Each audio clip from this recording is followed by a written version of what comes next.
France Inter. Il est 5h12, voici le journal des Outre-mer. Bonjour José-Manuel Lamarque. Bonjour Mathilde Munoz. Le 18 mars, un premier cas de choléra a été confirmé à Mayotte et depuis, d'autres malades sont régulièrement détectés. Effectivement, Mathilde, 37 cas de choléra ont été identifiés selon un nouveau bilan de l'Agence régionale de santé communiqué à l'AFP. Cette maladie, dont les symptômes s'apparentent à ceux d'une forte gastro-entérite, se propage par contamination orofécale liée à des problèmes d'assainissement d'eau. À Mayotte, un tiers des habitants n'a pas accès à l'eau potable et les populations des Comores qui arrivent à Mayotte importent beaucoup cette bactérie. Face à cette situation, hier mercredi, le ministre de la Santé Frédéric Valletoux a annoncé se rendre les 9 et 10 mai prochains à Mayotte pour apporter son soutien aux équipes sur place et rencontrer les autorités sanitaires locales. Le ministre a par ailleurs annoncé l'arrivée de 18 nouveaux médecins et infirmiers réservistes en renfort sur l'île pour faire face à la hausse des cas de choléra. Ceux-ci viennent s'ajouter aux 49 réservistes déjà mobilisés sur place. Selon le ministre, la situation est néanmoins sous contrôle. Quant à la ministre déléguée aux Outre-mer, Marie Guévenoux, elle est attendue aujourd'hui dans l'archipel et ce jusqu'à demain, vendredi.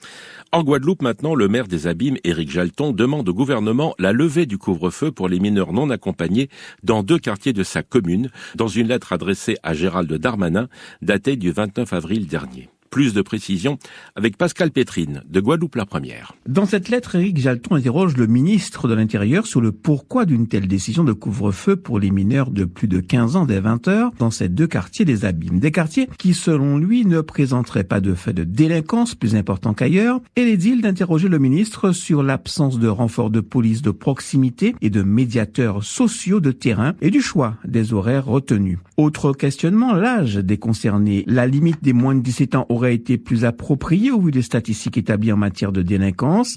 Quant au créneau horaire, 23 heures serait plus approprié compte tenu que 60% des actes de délinquance se déroulent hors du créneau choisi par le ministre. Éric Jalton demande au ministre de mettre fin à cette expérimentation et privilégier des dispositifs préventifs et répressifs ciblés concernant la délinquance et la criminalité et de conclure sur la question du maintien durable ou non du déploiement exceptionnel de forces de l'ordre dans le contexte du couvre-feu qui devrait mécaniquement certes faire diminuer le nombre de délits dans le secteur concerné. En Martinique, la collectivité territoriale met en vente des biens immobiliers dont elle n'a plus l'utilité et qu'elle ne veut plus entretenir à perte, comme l'explique le conseiller Alexandre Ventadour au micro de Corinne Jean-Joseph de Martinique la Première. Le foncier, c'est quelque chose de dynamique, c'est pas figé dans le temps. Et là, on met en vente des biens dont on ne fait rien. Donc là, on est à l'Assemblée, en centre-ville. Il y a quelques très vieux bâtiments alentours qui sont inoccupés depuis plus d'une vingtaine d'années. Moi, il me semble normal qu'ils vivent en fait, qu'ils soient repris par des gens qui en auront l'utilité, qui vont y développer des projets, des activités économiques. Donc voilà, c'est 11 biens auxquels on n'a pas donné de poursuite d'activité. Quand on ne peut pas faire par nous-mêmes et qu'un bien a un potentiel à être exploité par d'autres, voilà, on le met en vente tout simplement.